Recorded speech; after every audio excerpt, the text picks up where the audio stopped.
नमस्कार दोस्तों, GK series में एक बार फिर से आपका स्वागत। दोस्तों अपन बीएड का जो पेपर चल रहा है उनकी सीरीज चला रहे हैं। तो बीएड फर्स्ट ईयर का आज तीसरा पेपर आपके सामने है। यदि आगे आपके 2024, 25, 26 जब भी एग्जाम हो तो एक बार बीएड का ये प्रीवियस पेपर देकर जरूर जाए। इनमें से आपको बहुत से प्रश्न देखने को मिलेंगे।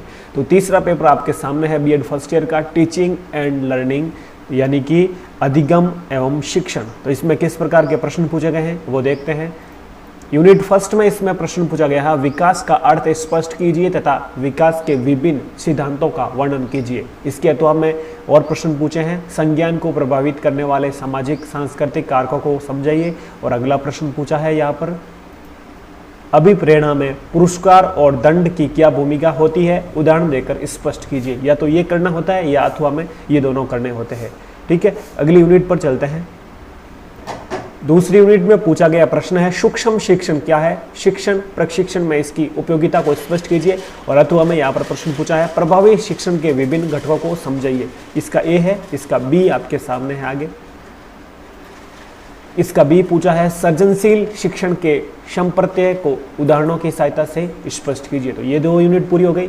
तीसरी यूनिट पर चलते हैं। तीसरी यूनिट में पहला प्रश्न पूछा है, अधिगम को परिभाषित कीजिए, अधिगम को प्रभावित करने वाले कारकों की व्याख्या कीजिए। इसके अथवा में क्या प्रश्न पूछे वो देख लेते हैं तीसरी यूनिट में। तो तीसरी यूनिट के जो है पहला तो हो गया अपन जो है ये प्रश्न, इसके अथवा में ये दो प्रश्न पूछे हैं। तीसरी के अथवा का पहला है, शिक्षक की एक सह अधिगमकर्ता के रूप में क्या भूमिका होती है, स्पष्ट कीजिए। और अगला बी पूछा है, अधिगम के रचनावादी दृष्टिकोण का उल्लेख कीजिए। तो ये तीन यूनिट पूरी हो गई। चौथी यूनिट में किस प्रकार के प्रश्न पूछे हैं वो देख लेते हैं। चौथी यूनिट में प्रश्न पूछा है, अधिगम शैली को परिभाषित कीजिए, अधिगम शैली को प्रभावित करने वाले कारकों की व्याख्या कीजिए तथा इसकी शिक्षण अधिगम में भूमिका स्पष्ट कीजिए। एक तो ये पूछा। इसके अथवा में क्या पूछे वो देख लेते हैं।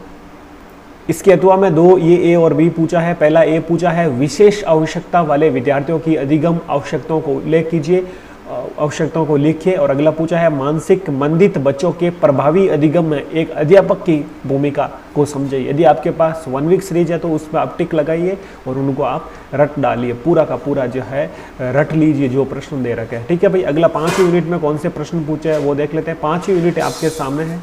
5वीं यूनिट में एक प्रश्न पूछा है, फलेंडर की कक्षा कक्ष अंतक्रिया विशेषण प्रणाली को विस्तार से समझाइए। और अथवा में यहाँ पर पूछा है, संक्षिप्त टिप्पणी लिखिए। पहला पूछा है, संगठनात्मक वातावरण।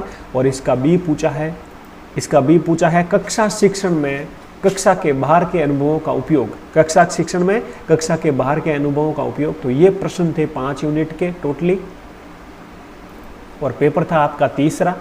कल चौथा पेपर, पांचवा जो पेपर हो रहे हैं उनको आपके सामने रख देंगे। तो जब भी आपका एग्जाम हो एक बार जैसे भाई किस प्रकार का पेपर था ये आप देखकर जरूर जाएं। बहुत से प्रश्न आपको देखने को मिलेंगे और आपका पासिंग मार्क भी जो है आपका बढ़ेगा। ठीक है, तो अपना ख्याल रखें। जय हिंद, जय भारत। अपना GK series YouTube channel subscribe करें। धन्यवाद।